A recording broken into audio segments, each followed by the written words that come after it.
시간이 다 됐습니다. 다 같이 묵도드리심으로 주일날 예배를 하나님 앞에 드리시겠습니다. 나의 산성이시여 나의 피난처이신 여호와여 우리와 함께 하시사 영원히 인도하소서.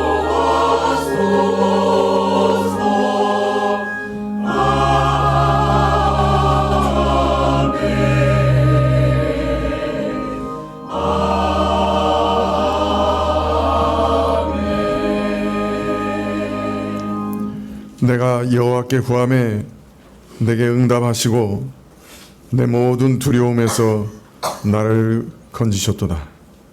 이 공고한 자가 부르짖음에 여호와께서 들으시고 그 모든 환난에서 구원하셨도다. 여호와의 사자가 주를 경외하는 자를 둘러 진치고 저희를 건지시는도다. 아멘. 아버지 하나님, 오늘도 주님 앞에 나와 예배드립니다. 주님, 세상의 여러 가지 환난과 어려움 속에서 또 미래에 대한 두려움 속에서 저희가 하나님께 부르짖으며 주께 나왔습니다. 주께서 저희의 모든 부르짖음을 들으시고 저희를 모든 환난에서 건지시고 주의 사자를 저희에게 보내어 주옵소서. 저희 모든 죄악을 주께서 보혈로 덮으시고 깨끗게 하시고 새롭게 하시고 정결케 하셔서 주 앞에서 예배드리게 하옵소서. 예배의 시종을 주께 의탁하올 때 예수님의 이름으로 기도합나이다. 아멘. 찬송가 1장입니다.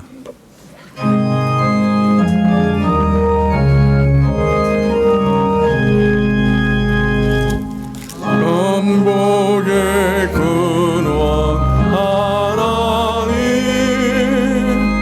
온 백성 찬송 드리고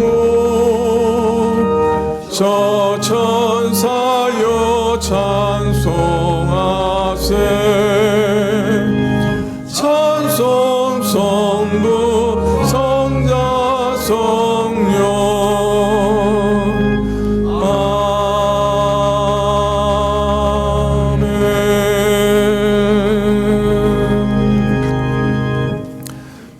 교동문은 이사야서 42장 1절부터 8절까지입니다. 이사야서 42장 1절부터 8절까지입니다. 구약 1016쪽인데요. 이사야서 42장 1절부터 8절까지 한 절씩 교독하시죠. 내가 붙드는 나의 종 내 마음에 기뻐하는 나의 택한 사람을 보라. 내가 나의 신을 그에게 주었은즉 그가 이방의 공의를 베풀리라.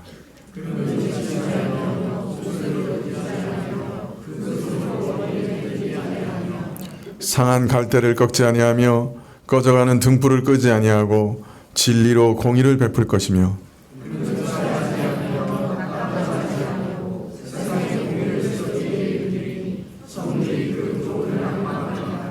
하늘을 창조하고 펴시고 땅과 그 소산을 베푸시며 땅 위의 백성에게 호흡을 주시며 땅에 행하는 자에게 신을 주시는 하나님 여호와께서 이같이 말씀하시되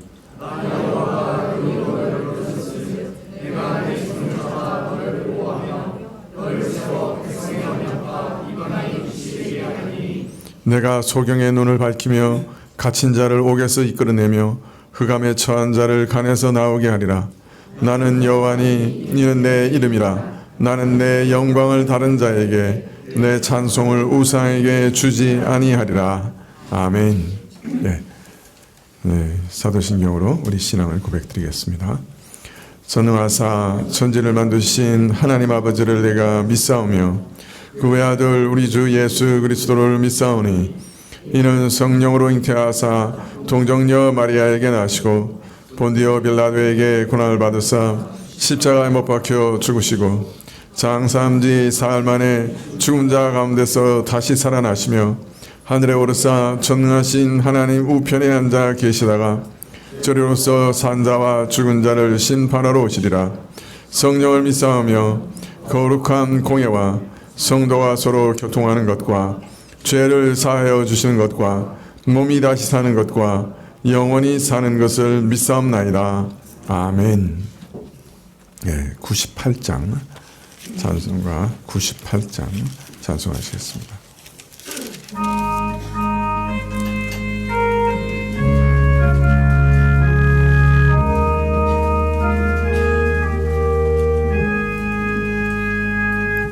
주 예수 내가 알기 전 날 먼저 사랑했네. 그 크신 사랑 나타나 내 영혼 거듭났네. 주 내 맘에 늘 계시고 나 주의 안에 있어. 저 포도 비유 같으니 참 좋은 나의 친구. 내 친구 되신 예수님 날 구원하시려고 그 귀한 몸을 버리사 내 죄를 대속했네. 나 주님을 늘 믿으며 그 손을 의지하고 내 몸과 마음을 바쳐서 끝까지 충성하리. 내 진실하신 친구여 그 은혜 내려주사 날 항상 보호하시고 내 방패 되옵소서. 그 풍성한 참 사랑을 능히 끊을 소냐. 날 구원하신 예수는 참 좋은 나의 친구. 광고 말씀 봐주시면 좋겠습니다. 다음 주일은 부활 감사 주일입니다. 사실 모든 주일이 부활 감사 주일인데요. 특별히 교회력을 따르는 교회에서는 부활절이라고 해서 절기를 지킵니다. 그러나 저희 개혁주의는 교회력을 따르지 않습니다. 그래서 저희가 사실은 부활절도 원래는 지키지 않습니다. 그렇지만은 그래도 저희가 1년에 한 번은 부활에 대해서 좀 더 기념하는 날을 기억하는 것은 그렇게 나쁘지 않겠다, 그렇게 생각이 들어서 부활절이 아니고 부활 감사 주일로 지키는 겁니다. 그래서 여러분들이 착오 없으시면 좋겠습니다. 성찬식이 그날 있을 것이고요. 난예배 때 감사헌금은 액상 프로방스 우리 장로교회 이우송 목사님 차량 구입 헌금으로 사용될 예정입니다. 다음 주일 오후 예배 후에 구역장 모임이 있겠습니다. 4월 6일 토요일에 남성도 한양도성 순례길 산행에 있겠습니다. 네, 기억해 주시고 시간을 비워주시면 좋겠습니다. 오늘 오후 예배 후에 사랑 소망구역 모임이 있겠습니다. 네, 우리를 대표해서 정영식 장로님 기도해 주시겠습니다.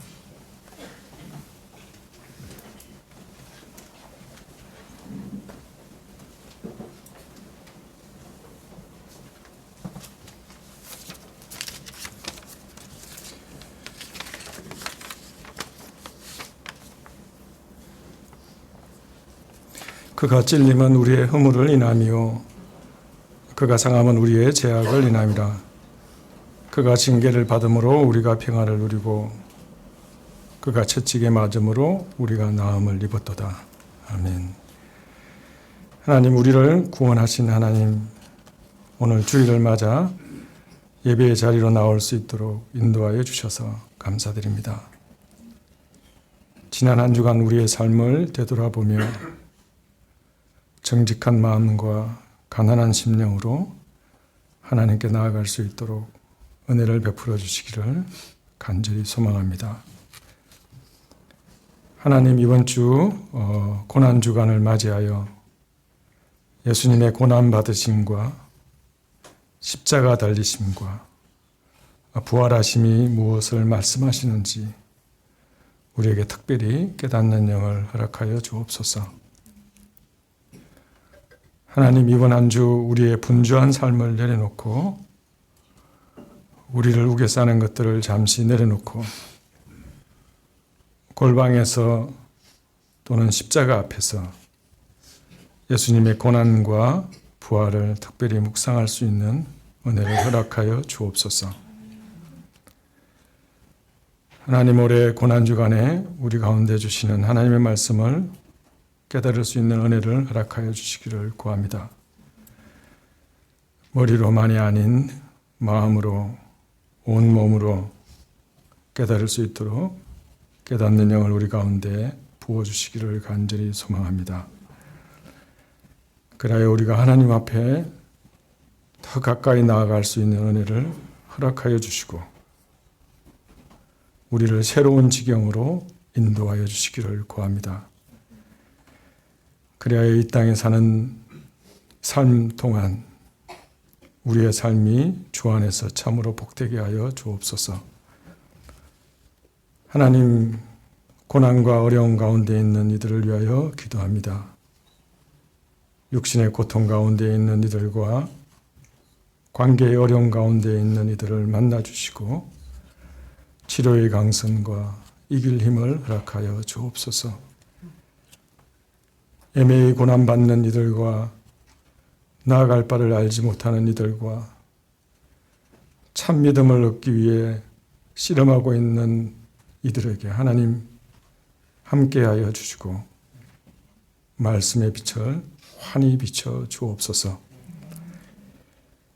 하나님, 주의 말씀을 땅끝까지 전하기 위해 수고하시는 선교사님들과 핍박받고 있는 북한에 있는 우리 믿음의 형제들 가운데 하나님의 권능과 보호하심으로 함께하여 주옵소서. 하나님, 오늘 우리 가운데 말씀을 허락하여 주시고 그 말씀이 우리 가운데 역사하시기를 소망합니다. 하나님께서 우리에게 주신 것에 감사하여 드리는 우리의 헌물을 받아주시고 하나님께 드리는 우리의 찬양을 받아 주옵소서. 우리를 구원하기 위해 고난받으시고 부활하신 예수님의 이름으로 기도합니다. 아멘.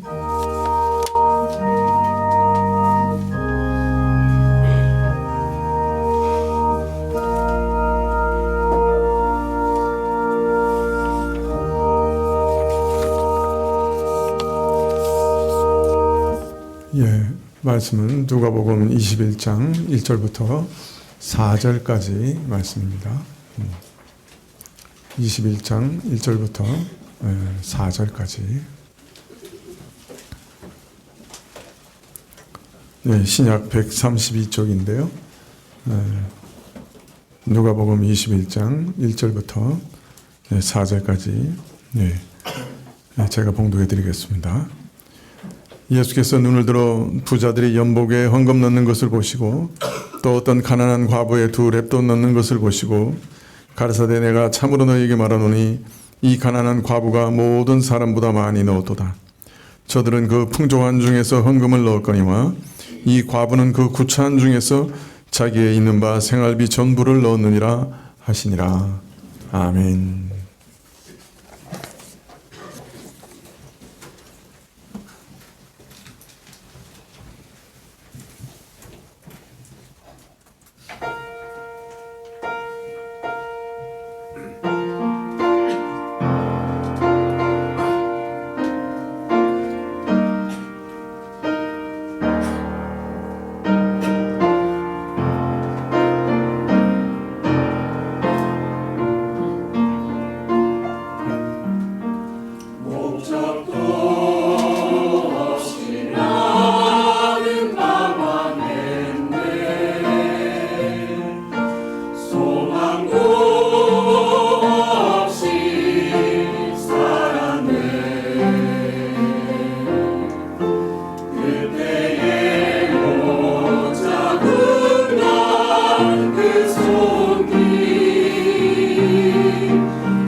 감사합니다.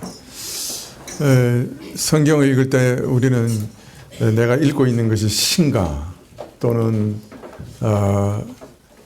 편지인가 또는 이것은 지혜서인가 또는 역사에 대한 기록인가 이런 것들을 먼저 이해하고 읽으면 많은 도움이 됩니다. 복음서는 문학 형식을 따지면 뭐가 될까요?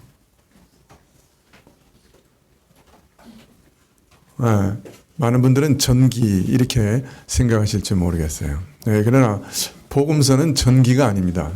전기라고 하면 아주 어릴 때부터 죽을 때까지의 모든 기록들이 자세히 나와 있어야 하는데 복음서는 사실은 예수님의 어린 시절에 대한 것은 누가복음에 약간 나와 있지 거의 나와 있지 않고 특별히 복음서의 거의 반 또는 3분의 1 이상이 예수님 돌아가시기 일주일 전부터의 기록이기 때문에 이건 전기라기보다는 아주 독특한 형식이에요. 그래서 많은 분들이 이것을 그냥 복음서의 형식이다 생각합니다.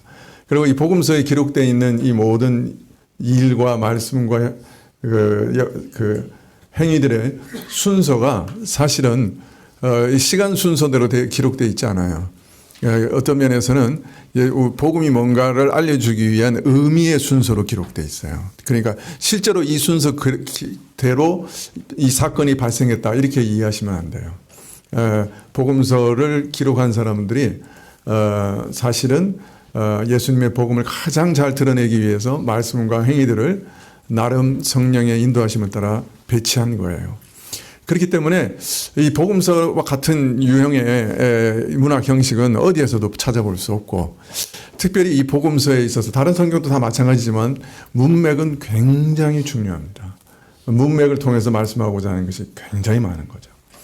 그런데 마가복음의 문맥을 보면 먼저 서기관 하나가 예수님께 와서 율법 중에 가장 큰 계명이 뭡니까? 라고 질문하는 장면이 기록된 다음에 우리가 읽고 있는 이 장면들이 쭉 기록되어 있어요.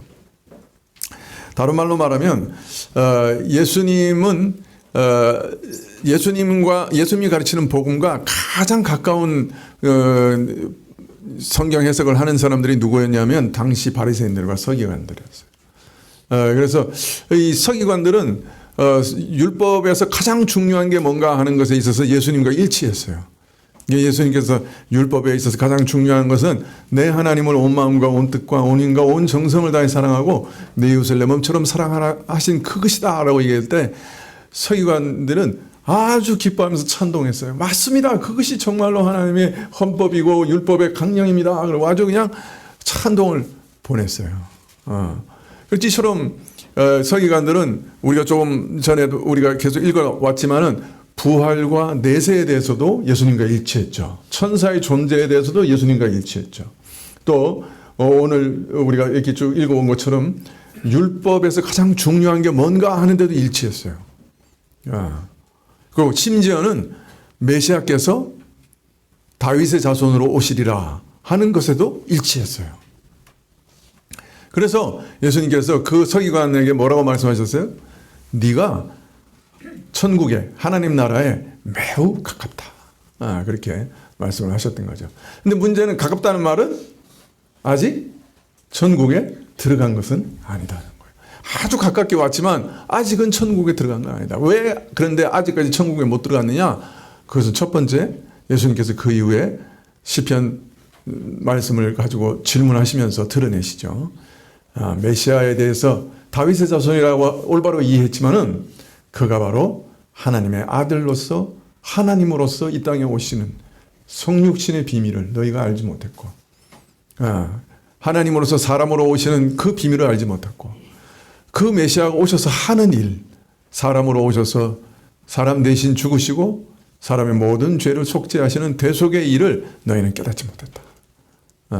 이것이 천국에 아직 못 들어간 첫 번째 이유고 두 번째는 서기관들의 위선적인 행위들을 쭉 보여주시고 말씀하시고 과부의 것까지도 탐내는 그 무서운 탐심까지 들춰내시면서 너희가 율법을 그렇게 지켜서 참 구원에 이르려고 노력했지만은 너희 마음속에 있는 탐심과 악심 너희 마음 안에 있는 악을 제거하지 못하는 그런 위선자들이 아니야. 너희가 그렇게 무능하고 부패한 자이면서 율법을 다 지켜서 구원에 이르려고 하고 또 그렇게 할 수 있다고 믿고 또 너희를 따르는 사람들에게도 그렇게 가르치니 너희가 너희 자신도 천국에 들어가지 못하고 너희를 따르는 자들도 그 천국 문 앞에서 문을 닫아버리는 바로 그런 자들이라. 그렇게 가르치셨던 것이죠. 그런데 이어서 예수님께서 이처럼 부자들과 가난한 한 과부의 헌금을 예로 들어 어떤 사실을 가르치고 계시는데요. 그건 바로 서기관들의 잘못된 믿음에 대한 어떤 교정의 역할을 하는 말씀이라고 할 수 있습니다. 사람 눈에 보기에는 부자들이 하나님께 가장 많이 드린 것 같지만은 말하자면 하나님을 제대로 섬긴 것 같지만은 사실은 하나님의 기대와 요구에 전혀 미치지 못했다. 그런 반면에 가난한 과부는 헌금이라고 하기에도 민망한 작은 것, 정말 참새 반마리 가격을 드렸는데 오히려 그가 모든 사람들보다 많이 드렸다. 자기 자신 전부를 드렸고 그래서 하나님을 온전히 섬겼다. 그렇게 말씀을 하셨습니다. 부자가 많은 것으로 이룰 수 없는 그것, 가난한 사람이 작은 것으로도 이루어낼 수 있는 것, 이게 무엇인가? 이 신비를 예수님께서는 가르치고자 하셨던 것이죠. 가난한 자의 가난이 부자의 부요함을 뛰어넘을 수 있는 길이 있다 가르치신 것입니다. 아무것도 드릴 것 없는 가난한 과부로 하여금 부자조차도 드릴 수 없는 완전한 것을 드리게 하는 그 은혜가 바로 자기에게 있었다. 하나님의 아들에게 있다 하는 것을 알리고자 하셨던 겁니다.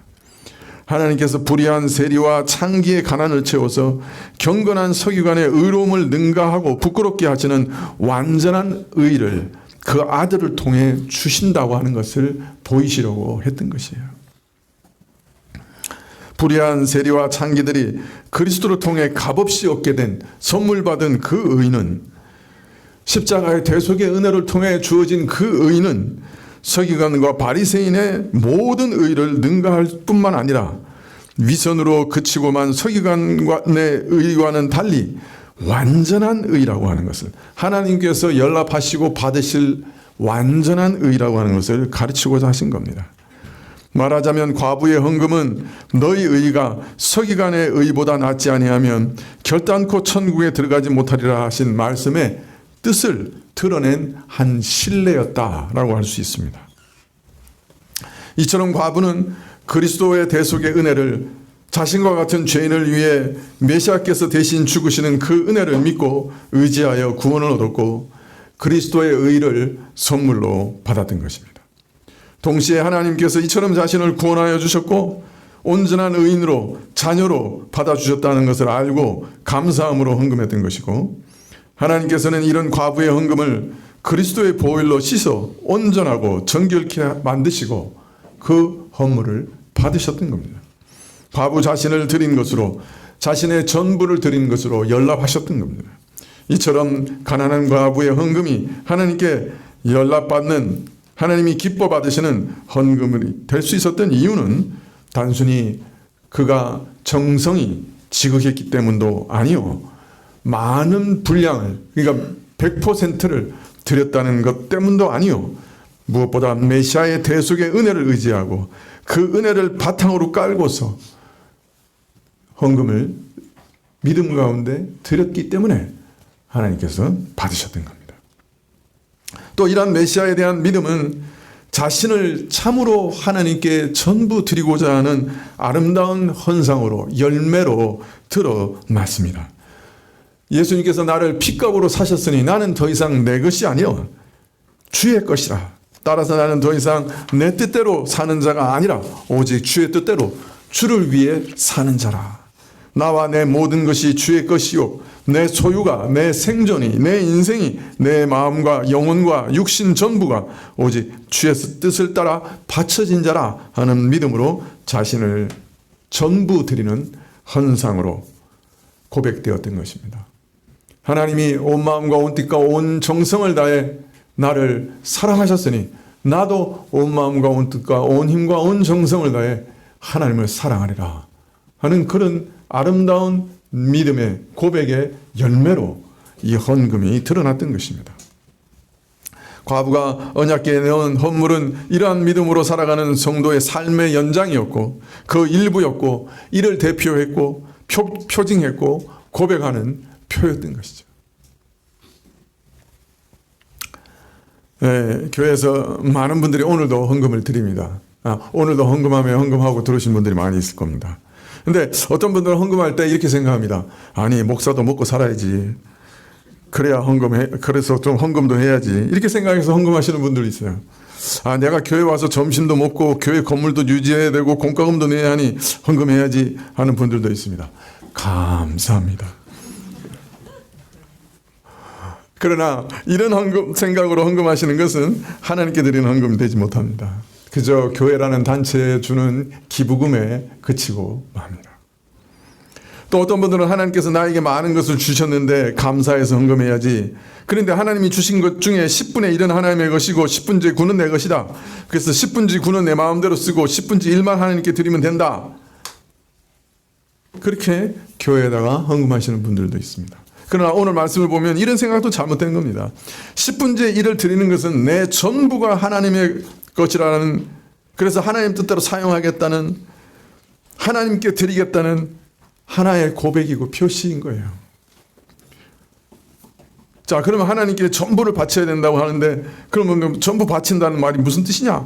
그냥 몽땅 다 교회에 헌금하고 나는 먹고 살지 못하고 굶어 죽으라는 말이냐? 그거 아니라 그랬죠. 감사하는 마음으로, 나를 드리는 믿음으로 드리는 헌금은 그 액수가 얼마가 되든지 하나님이 받으시는 헌물이 됩니다.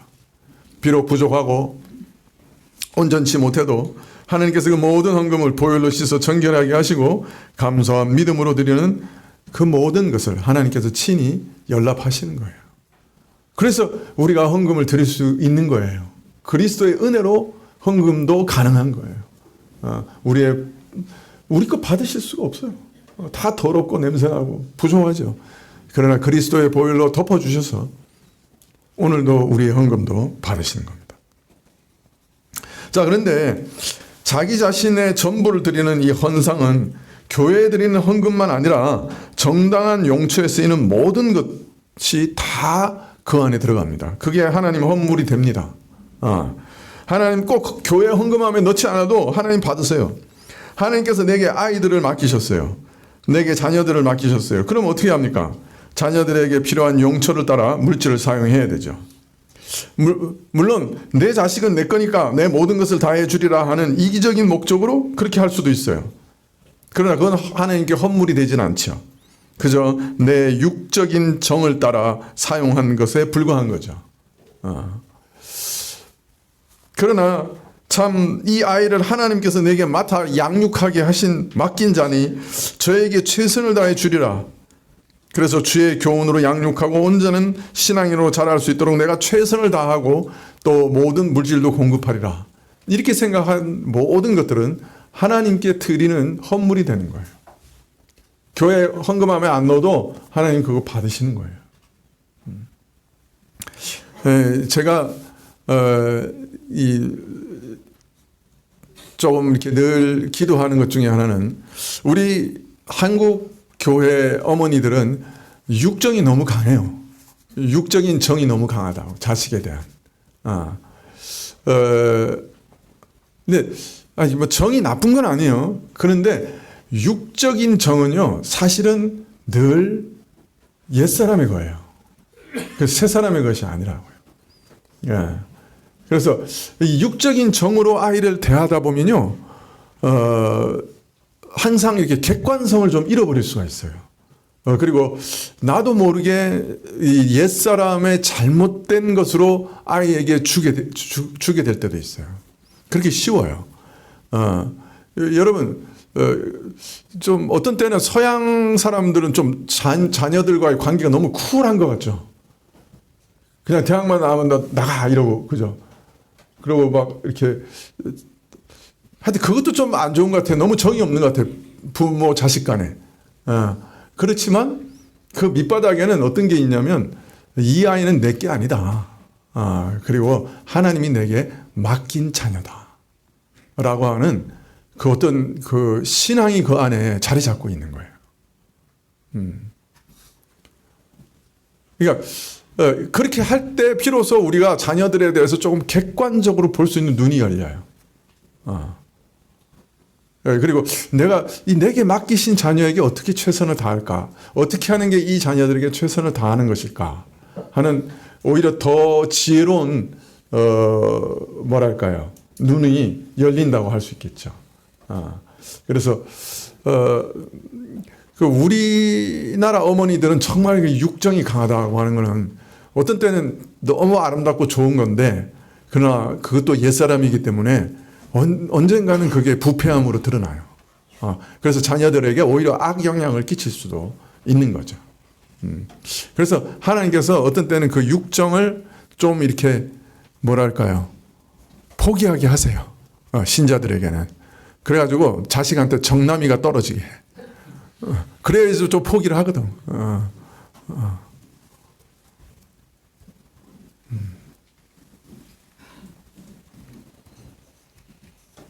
네, 그러나 이 자녀가 정말 하나님이 내게 맡기신 자다 하는 믿음으로 자녀에 대해서 최선을 다하는 모든 것은 하나님께서 받으시는 헌물이 됩니다.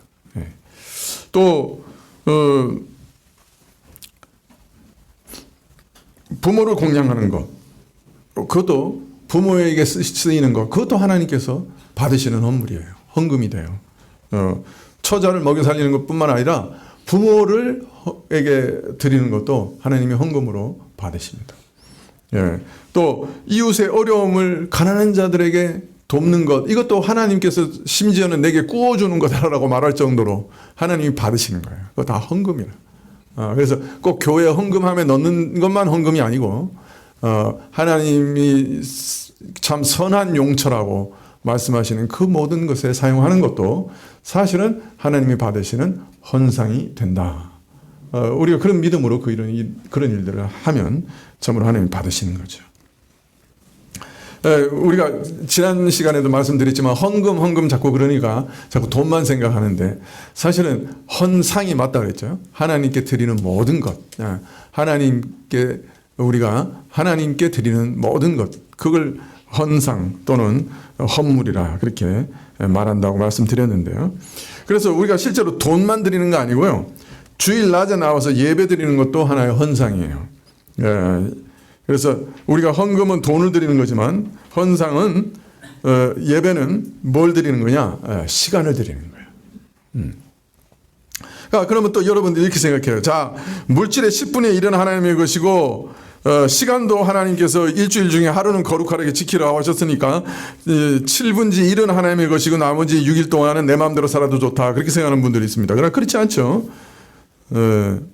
물론 믿는 자들이 함께 모여 예배드리는 날, 주일날에 있어서 매우 특별한 점들이 있습니다. 그러나 그날만 주의 날은 아니에요. 모든 날이 다 주의 날이에요. 그래서 한 날만 바치고 나머지는 내 마음대로 쓰는 게 아닙니다. 여러분, 안식일이 제7 안식일을 우리가 지키지 않잖아요. 이제 주일이 그러면 안식일이 됐느냐? 그보다 훨씬 더 그 생각이 넓은 거예요. 우리는 그리스도 안에 들어가면서 제7 안식일이 상징했던 그 영원한 안식에 들어간 거예요. 그렇기 때문에 우리 7일이 다 안식일이에요. 그러니까 안식일은 그럼 자기 일을 쉬는 거잖아요. 그래서 주의 일만 하는 거예요. 무슨 말인지 이해가 되세요? 그래서 우리는요, 7일이 다 안식일이에요. 실제로는. 그리스도의 안식에 들어간 거예요.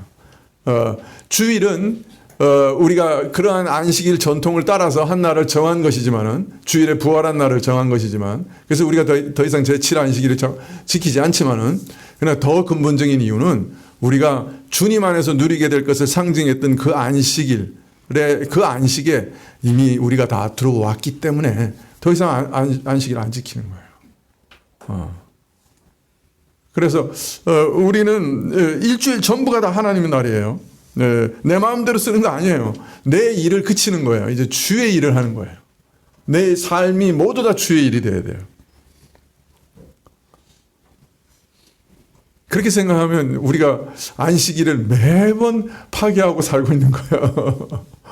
엄청나게 안식일을 파괴하고 살아요, 사실은 우리가. 하나님의 안식을 다 파괴하고 산다고요. 내 마음대로 살고, 내가 원하는 대로 살고, 내 좋아하는 대로 살고. 아니 물론 그러면 뭐 취미생활도 하지 말고 뭐 교회만 나와야 된다 그런 말은 절대로 아니에요. 그러나 정당하고 하나님께서 받으실 만한 것들을 우리가 행해야 되지만은 하나님 뜻이 아닌 것들 내 마음대로 막 하고 있다. 그것도 안식을 다 파괴하는 거죠. 네, 주일날은 결국 나의 모든 시간이 주의 것이고 내가 주를 위해 산다는 하나의 표예요. 한 날만 바치고 나머지는 내 마음대로 쓰는 것이 아니라 일주일을 내가 주의 뜻대로 살겠습니다 하는 표가 바로 주일에 하나님께 나와 예배드리는 것이에요. 그리고 나의 나머지 일주일 모든 시간도 늘 하나님의 뜻대로 하나님께서 하나님께 드리는 그런 시간으로 살겠습니다 하는 고백이기도 해요. 그러면 일주일 내내 24시간 내내 교회에 와서 그냥 매일 모포 뒤집어 쓰고 기도만 해야 되는가? 아까 물질을 사용한 것 마찬가지예요. 이 시간을 우리에게 하나님께서 정하신 정당한 일을 하면서 보내면 그 시간 다 하나님께 바치는 거예요. 아까도 말씀드렸지만 자녀를 위해서 쓰는 시간 아주 중요해요. 이전에 아버지들은 돈만 벌어다 주면 자녀를 다 위하는 줄 알았어요. 그렇지 않죠. 자녀들을 위해서도 시간 내줘야 됩니다. 요새 아파트 보면 아이들하고 공놀이하는 저 아버지들 굉장히 많아요. 그래서 이런 부분에 있어서는 참 많이 우리나라가 좋아졌다 그런 생각하게 되는데요. 그러나 그 공놀이도 내 자식이니까 해주겠어가 아니에요. 그죠? 내 자녀와 좋은 시간을 보내면서 좋은 관계를 유지하면서 내가 이 자녀들을 어찌든 하나님께 드려야 되겠다. 그런 생각으로 아이들과 함께 하는 것이죠. 직업 중에도 내가 일자리에서 그 일을 앞에서 열심히 하는 것, 그것을 하나님 앞에서 열심히 할 때 하나님께 바쳐지는 시간이 되는 것입니다. 물론 직업 중에 하나님 앞에서 못 바칠 직업도 있어요. 술 장사 계속 하면서 강도를 직업으로 삼으면서 하나님께 바쳐지는 시간이라 이렇게 생각하면 안 되죠. 옛날에 그 투캅스인가? 아주 오래된 영화 있어요. 경찰 나오는. 근데 그 중에 보면요, 그 포주가 나오는데 주일날 교회 나와서 열심히 예배드리는 포주가 나와요. 여러분 기억나실지 모르겠는데 저는 그 장면이 너무 충격적이라서 아직까지도 기억이 나는데요. 그리고 열심히 등쳐먹는 그 경찰이 또 교회 나와서 열심히 기도해요. 뭐 기도 안 하는 것보다 낫지만은, 그러나 여러분 이 포주로 살면서 나는 내 삶을 전부 하나님께 이렇게 드릴 수 있다. 그건 불가능하죠. 그건 불가능하죠. 우리는 내가 하는 일, 직업 가운데서도 하나님께 모든 것을 드릴 수 있어야 돼요. 내가 왜 열심히 해요? 뭐 돈 많이 벌려고요? 아니면 그 위에 상사한테 잘 보이려고? 아니요. 하나님께 내 모든 것들을 드리려고 하는 거예요. 내 직업도. 직업을 통해서도 하나님께 영광을 돌려드린다는 말이 그 말이에요. 하나님께 내 시간, 내 모든 것을 하나님께 드리고자 하는 거죠. 내가 직업 가운데서 하나님 앞에서 시간을 드리고 일할 때 그 모든 것이 하나님께 바쳐지는 것입니다. 하나님을 생각하고 하나님을 위해서 참기도 하고 억울함을 참기도 하고 참 욕 나오는 것 욕하지 않고 참 불의한 가운데서도 의롭게 살아가려고 노력할 때 하나님께서 그 모든 것들을 하나님 때문에 그렇게 하셨다고 받으시는 거예요. 자, 그런데 그러면 헌금과 또 주일날 특별히 예배드리는 건 무슨 의미가 있습니까?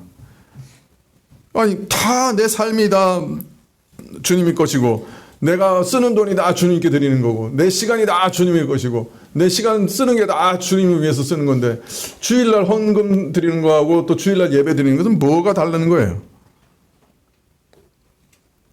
실제로 내 모든 일, 내 모든 물질, 시간 다 주님의 것이라고 신앙 고백하고 또 그렇게 사는데, 그러나 사실 그렇잖아요. 우리가 세상에서 막 살아갈 때 내가 지금 쓰고 있는 이 돈이 하나님께 잘 드려지고 있는 것인지, 또는 지금 내가 쓰고 있는 이 시간이 하나님께 잘 드려지고 있는 건지 분간이 잘 안 돼요. 세상에서 막 살 때는 정신없이 살죠, 어떤 면에서. 그죠? 돈 쓸 때마다 내가 이거 주님 돈인데, 내가 헌금과 마찬가지인데 이거 정말 하나님께 드리는 돈이야? 아니야. 그렇게 생각하고 쓰기가 참 어렵죠.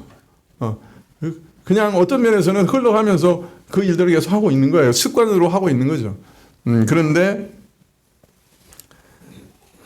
바로 주일 낮 예배는 그런 시간과 일의 모든 것을 모아서 참 하나님께 드리는 집중된 참 헌상의 시간이라고 할 수 있습니다. 모든 물질도 늘 헌상으로 하나님께 드려야 되지만은 주일날 교회에서 드리는 것은 하나님께 직접 드리는 거죠. 그래서 이 헌상을 통해서 우리 신앙을 고백드리는 것입니다. 주일날 드리는 예배, 또 주일날 드리는 모든 시간, 주님께 드리는 모든 헌물, 시간과 물질, 하나님께 직접 드리는 그런 일입니다.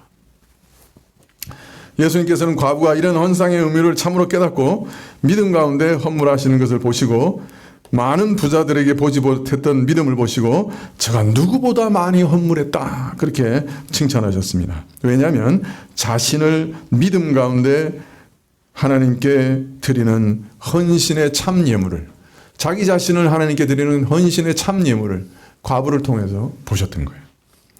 그래서 나중에 바울은 마게도니아 교회들이 예루살렘 교회를 위해 헌금한 것에 대해서 이렇게 말씀합니다.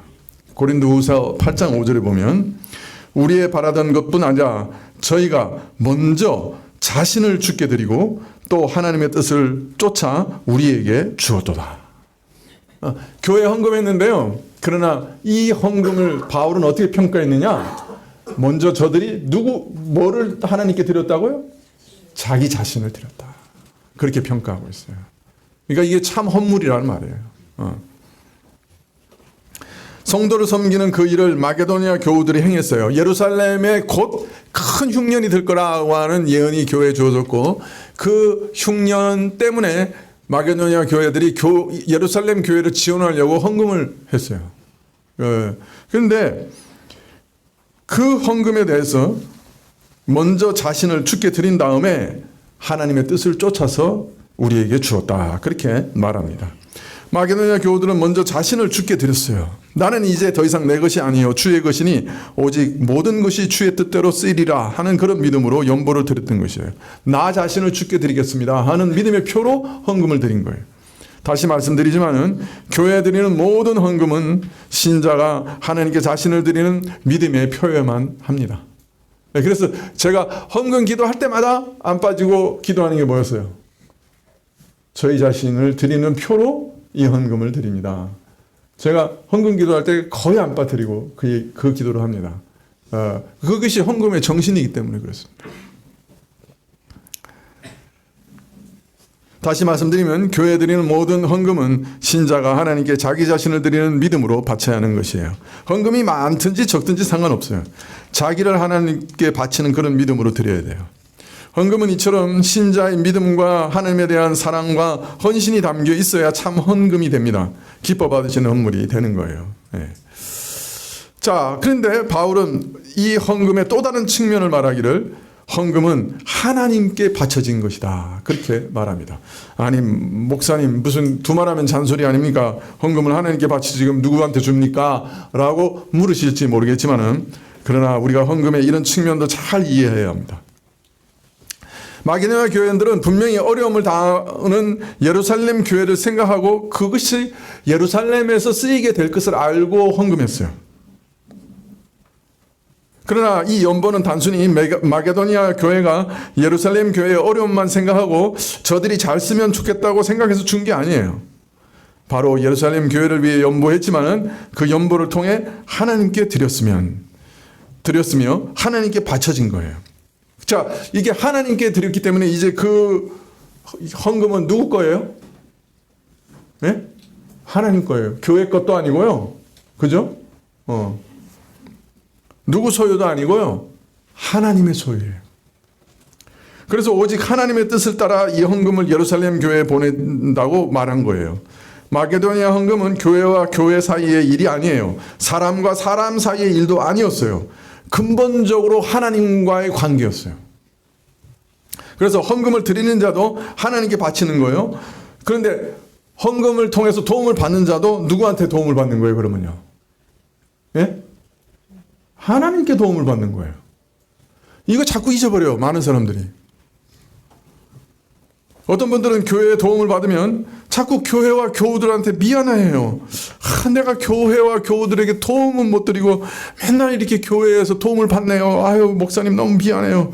아니, 물론 그런 마음 괜찮아요. 그렇지만 크게 착각하고 있는 부분이 있어요. 이건 먼저 놓치면 안 되는 거예요. 교회의 도움을 받는 게 아니고 누구의 도움을 받는 거예요?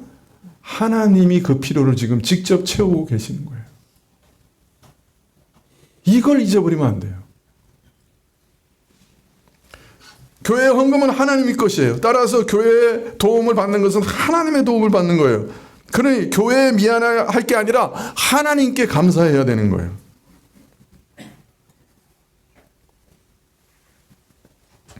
우리 모든 사람들, 아니 모든 생명, 아니 이 우주의 모든 존재가 오늘도 하나님의 도우심으로 살아가고 보존되고 운행되고 있어요. 믿으시죠? 오늘 내가 일자리에 가가지고 일해서 먹고 사는 거예요? 아니면 그걸 통해서라도 하나님이 주시는 거예요? 아니, 내가 열심히 일해서 먹고 살죠. 그거 오해예요. 모든 좋은 것은 빛의 아버지 하나님으로부터 오는 거예요. 믿으십니까? 네.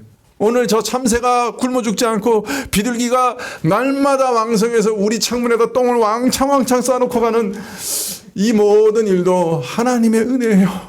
하나님이 그 비둘기를 먹고 살리고 계셔요.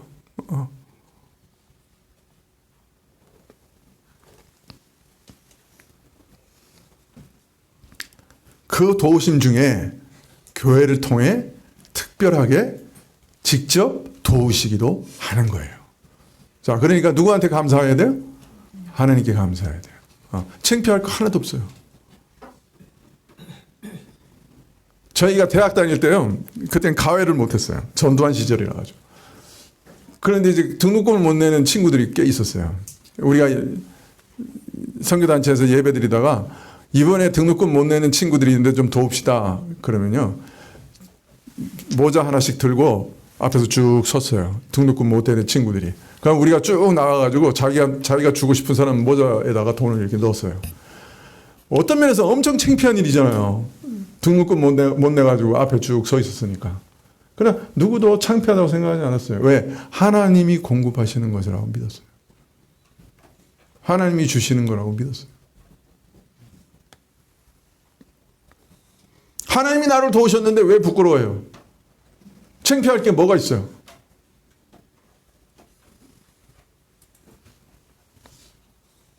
오직 감사할 뿐이에요. 주는 사람이나 받는 사람이나 똑같이 하나님께 드리고 하나님이 주신 것이라고 믿어야 돼요. 믿으십니까? 네.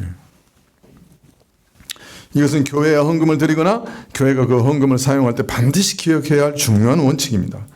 헌금은 원칙적으로 하나님께 드린 겁니다. 드리는 순간 그 헌금은 드리는 사람 것이 아니에요. 그 누구 것도 아니에요. 교회 것도 아니에요. 하나님의 것이에요. 우리 사람은 어리석어서 헌금을 많이 하면 내가 이만큼 해서 뭐가 됐어. 교회 일이 이렇게 됐어. 이 교회 지을 때 내가 매달 헌금했기 때문에 이 교회가 지어졌어. 그걸 잊어버리지를 못해요. 하나님께 드려놓고 내가 줘서 이렇게 됐어. 이렇게 생각하는 거예요. 어리석은 거예요. 이미 하나님께 헌금하는 순간 그건 하나님의 돈이에요. 하나님이 지으신 거예요. 그 교회를. 믿으세요? 아멘 해놓고 또 나중에 다 잊어버려요. 여러분, 그렇게 생각하면 이 사람은 교회에 기부금을 낸 거지 헌금 드린 적이 없는 사람이에요. 하나님께 드려놓고 아직도 자기가 자기 것을 냈다고 생각하고 내가 드리는 것은 내 것이라고, 내가 줬기 때문에 이렇게 일이 이루어졌다고 생각하고 내가 줬기 때문에 저 사람한테 이렇게 물질을 줄 수 있었다고 생각하고 어리석은 생각이에요.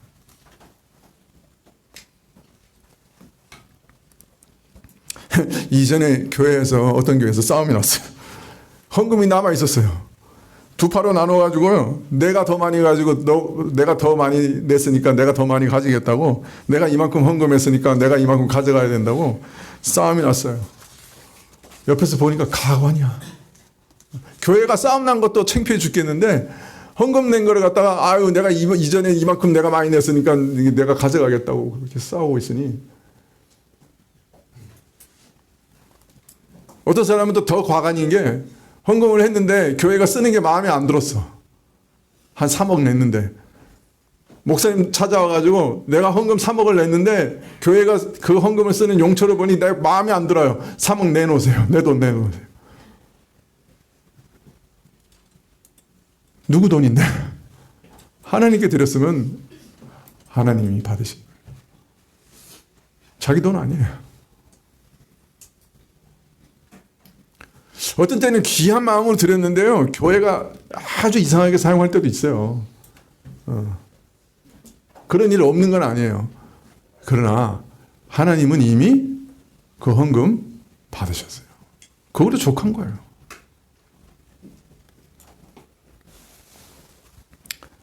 비록 예루살렘 교회를 돕기 위해서 드리는 헌금이라도 원칙적으로 하나님께 바쳐졌어요.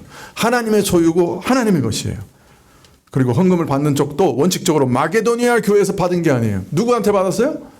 하나님으로부터 받은 거예요. 그래서 하나님의 뜻을 쫓아 우리에게 주었다. 그렇게 말합니다. 하나님께 바쳐진 하나님의 소유니 헌금도 하나님의 뜻을 따라 사용해야 됩니다 하는 믿음으로 주어졌다는 거예요. 교회 재정 사용을 결정할 때 항상 기억해야 할 원칙입니다. 사람의 사정이나 입장을 생각해서 결정해서는 안 돼요. 물론 사정이 있을 때 교회 재정을 사용해야 할 사정이냐, 얼마만큼 주어야 하느냐 다 생각하고 의논하고 결정해야 된다 합니다. 또 그 안에 절도와 적정의 원리를 잘 생각해서 줘야 돼요. 많은 사람들이 헌금을 또 쓸 때 막 정신없이 막 퍼주는 사람들이 있어요. 근데 그것도 아니에요. 사실은 많이 줄수록 좋은 게 아니에요. 줄 수 있는 대상인가, 줄 사용처가 맞는가 잘 생각해야 되고, 우리가 이 교회 형편을 따라서 이 교회가 감당해야 되는 건 얼마인가, 그런 거 생각해야 돼요. 우리 노회에서 어떤 일이 생겨가지고 헌금해달라고 오잖아요. 당회에서 제일 먼저 하는 게 뭔지 아세요? 재밌죠? 이 헌금에 참여할 만한 교회 수가 몇이나 될까요? 한 몇 개 교회 정도 될 거예요. 그러면 우리가 몇 분의 1 합시다. 네, 그렇게 결정할 때 참 많아요. 절도와 적정의 원리를 따져야 돼요.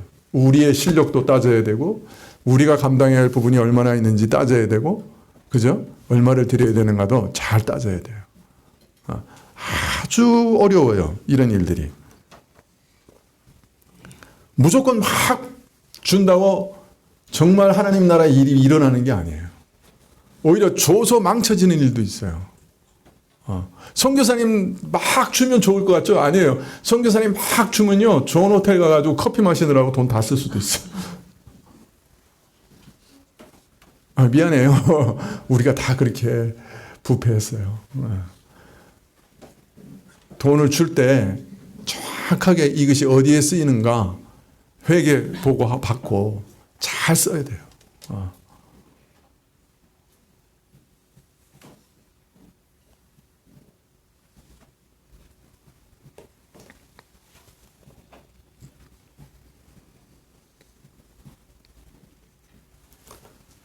그래서 이것이 과연 하나님의 뜻에 합한 것인가?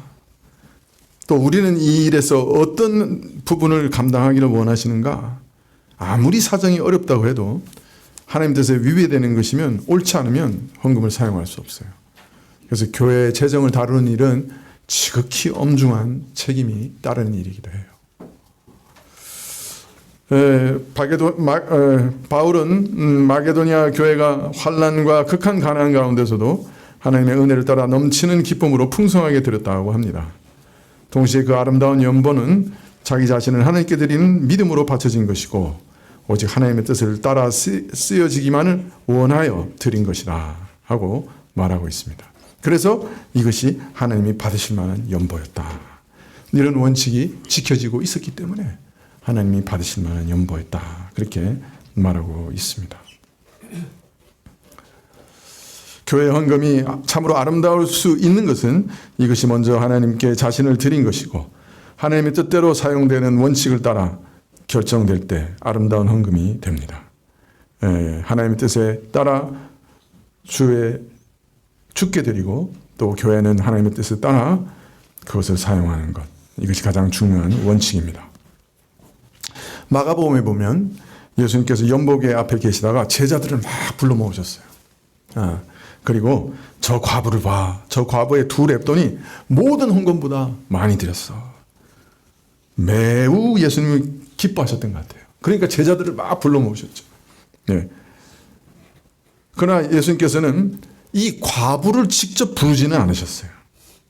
멀리서 그냥 그 과부를 보시기만 했어요. 이 성경을 보면 예수님께서 과부와 접촉하셨다는 기록이 없어요. 과부 자신에게는 아무 말도 하지 않으셨어요. 왜냐하면 그녀는 이미 믿음의 길을 걷고 있었고 하나님께서 영원히 저의 헌물을 기억하시는 하늘의 상이 기다리고 있었고 따라서 어떤 격려도 약속도 필요하지 않았어요. 과부는 자신의 헌금에 아무도 주의를 기울이지 않으리라고 생각했을 것이고 자신이 얼마를 헌금하는지 참으로 숨기고 싶었을지도 몰라요. 예수님은 그녀를 주의 깊게 살펴보셨고 액수까지 아셨고 더 나아가 그녀의 믿음과 마음도 아셨어요. 과부가 주님의 눈길이 자신을 향하고 있다는 것을 알았으면 오히려 좀 부끄러웠을지도 몰라요. 그런 상황에서 어떤 말이나 약속이 주어졌다면 오히려 경건한 제물을 하나님께 드리는 그녀의 마음이 방해받았을지도 몰라요. 그래서 하나님은 침묵하셨어요. 그러나 과부의 그 헌신적 헌물은 마치 집안을 가득히 채웠던 마리아의 향기처럼 모든 시대, 모든 교회에 남겨진 값진 유산과 향기가 됐어요.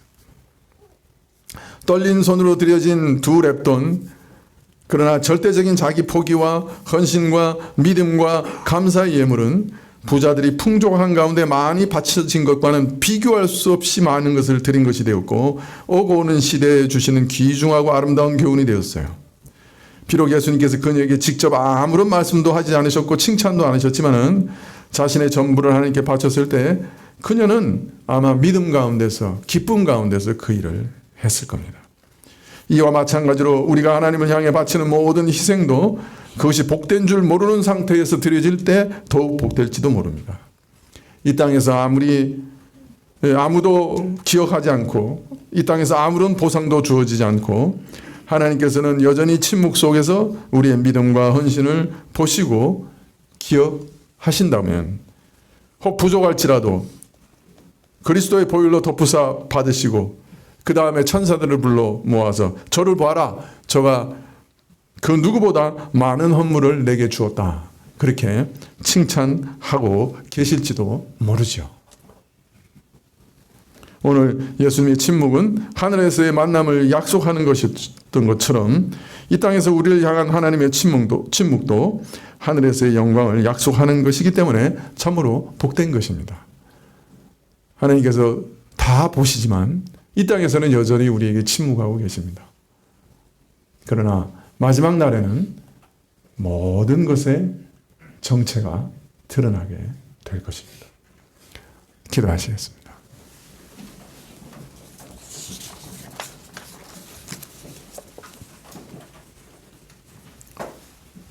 아버지 하나님, 저희 보잘것없는 것도 그리스도의 보혈로 덮으사 받으신다 하시니 참 놀랍습니다. 저희 마음에 언제 하나님을 사랑하고 이웃을 사랑하면서 헌물 드린 적이 있습니까? 참 저희 마음은 여러 가지 복잡한 이유 때문에 헌물 드리기도 합니다. 그러나 저희 가냘픈 믿음을 보시고 내가 주의 것이라고 하는 그 믿음을 보시고 내가 주께 무엇인가를 드리기를 원합니다. 감사의 예물을 드리기를 원합니다. 하는 그 믿음을 보시고 그것까지 부족한 것까지 받으신다 하셨습니다. 저희 모든 삶을 영원히 기억하시겠다고 하셨습니다. 이런 복을 우리에게 허락하옵소서. 예수님의 이름으로 기도합니다. 아멘. 512장 찬송하시겠습니다.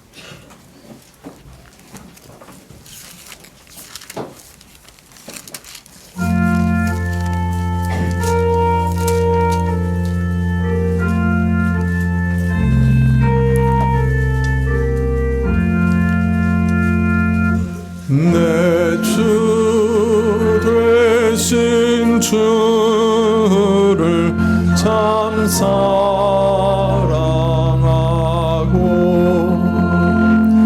곧 그에게 죄를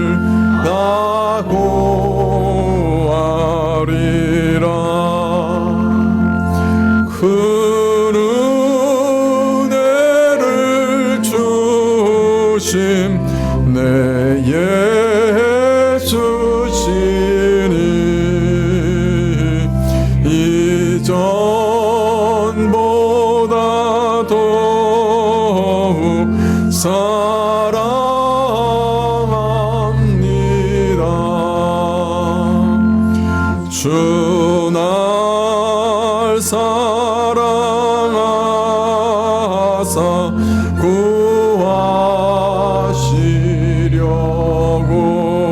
구하시려고 저 십자가 고난 당하셨도다. 그것이 원수심 내 주 배우니 이전보다 더욱 사랑합니다. 내 평생에 힘쓸 그 큰 의무는 주 예수의 덕을 늘 기리다가 숨질 때에라도 내 할 말씀이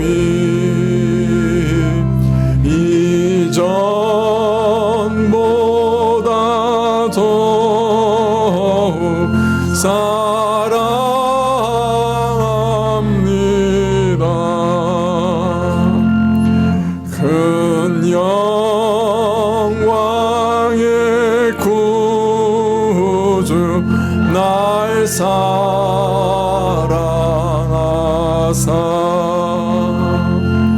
그 풍성한 은혜 더하시리니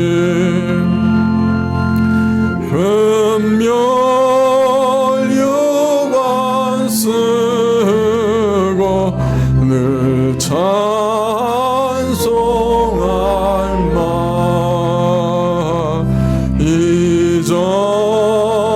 이전보다 더욱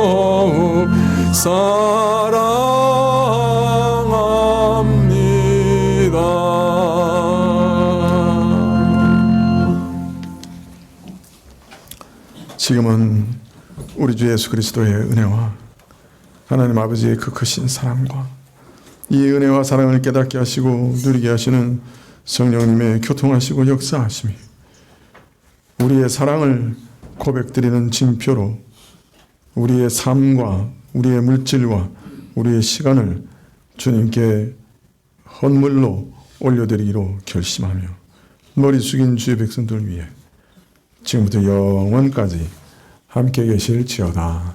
아멘.